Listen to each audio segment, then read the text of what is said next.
Yesterday was not easy.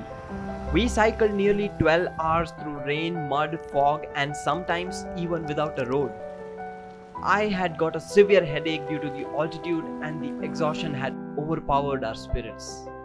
We are right now in the small village of Sisu on the other side of Rohtang Pass in the Lahual valley of Himachal Pradesh. It's day 4 and we decide to stop cycling.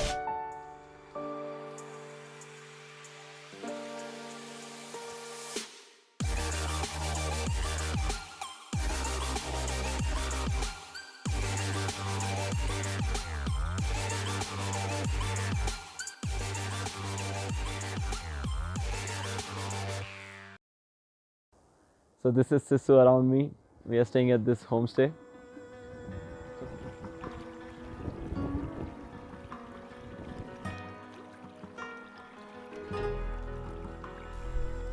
The small beautiful town of Sisu receives heavy snowfall in winters and is situated by the banks of river Chandra, a tributary of river Chenab. It's a quiet little town with beautiful landscapes. We have found a really nice place to stay and we were just too much in love with Sisu.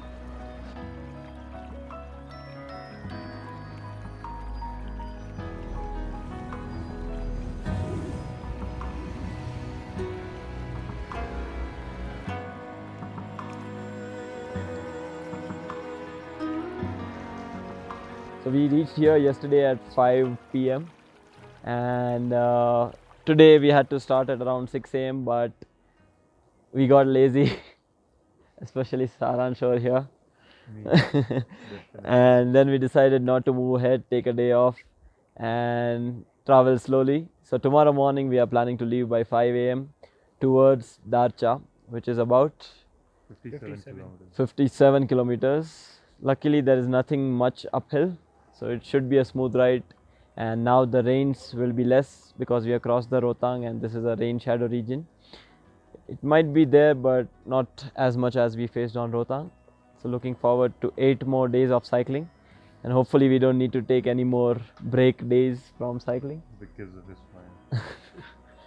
So the mountains are beautiful. There's a waterfall right behind us. We can see it from the window of our guest house over here. The guest house, Tashi Yankil Homestay, deserves a special mention.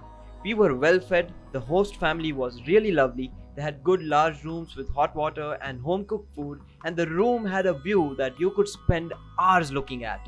And that's exactly what we did for the whole of day 4.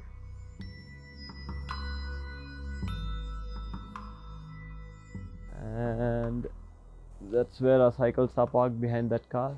We fixed them today. My cycle was damaged a bit. The carrier had came off and then we had to fix it today. Now I was actually recording a video and riding the bike with only one hand when the bolt came off.